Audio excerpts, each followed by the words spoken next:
Osgaldr, a realm of wonders, was where the Norse gods made their home. There, Othin's great hall of Valhall towered above the mountains, and Bifrost, the Rainbow Bridge, anchored itself.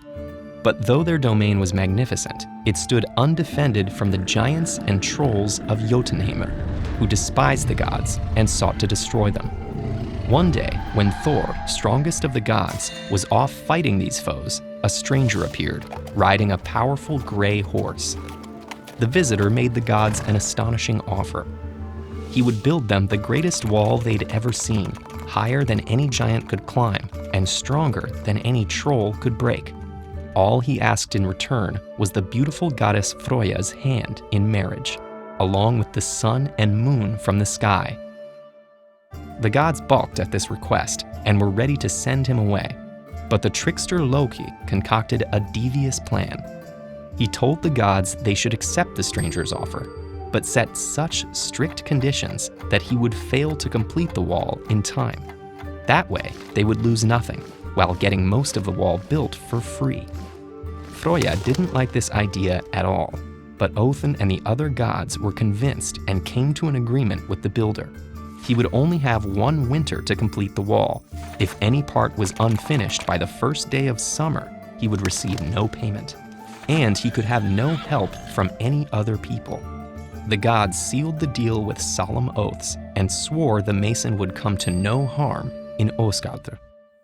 In the morning, the stranger began to dig the foundations at an astonishing speed, and at nightfall he set off towards the mountains to obtain the building stones. But it was only the next morning when they saw him returning that the gods began to worry. As agreed, no other people were helping the mason, but his horse Svadilfari was hauling a load of stones so massive it left trenches in the ground behind them. Winter came and went. The stranger kept building, Svadilfari kept hauling, and neither snow nor rain could slow their progress. With only 3 days left until summer, the wall stood high and impenetrable, with only the gate left to be built. Horrified, the gods realized that not only would they lose their fertility goddess forever, but without the sun and moon, the world would be plunged into eternal darkness.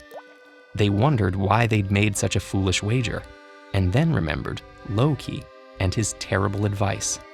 Suddenly, Loki didn't feel so clever. All of his fellow gods threatened him with an unimaginably painful death if he didn't find some way to prevent the builder from getting his payment. So Loki promised to take care of the situation and dashed away. Outside, night had fallen, and the builder prepared to set off to retrieve the final load of stones. But just as he called Svadilfari to him, a mare appeared in the field. She was so beautiful that Svadilfari ignored his master and broke free of his reins. The mason tried to catch him, but the mare ran deep into the woods, and Svadilfari followed.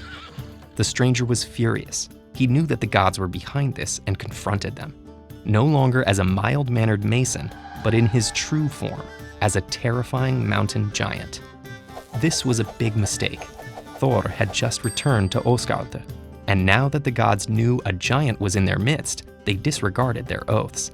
The only payment the builder would receive, and the last thing he would ever see, was the swing of Thor's mighty hammer, Mjolnir. As they set the final stones into the wall, the gods celebrated their victory. Loki was not among them, however. Several months would pass before he finally returned, followed by a beautiful gray foal with 8 legs. The foal would grow into a magnificent steed named Sleipnir and become Othin's mount, a horse that could outrun the wind itself. But exactly where he had come from was something Loki preferred not to discuss. How did Thor get his mighty Mjolnir? Trace the legend of his hammer with this video.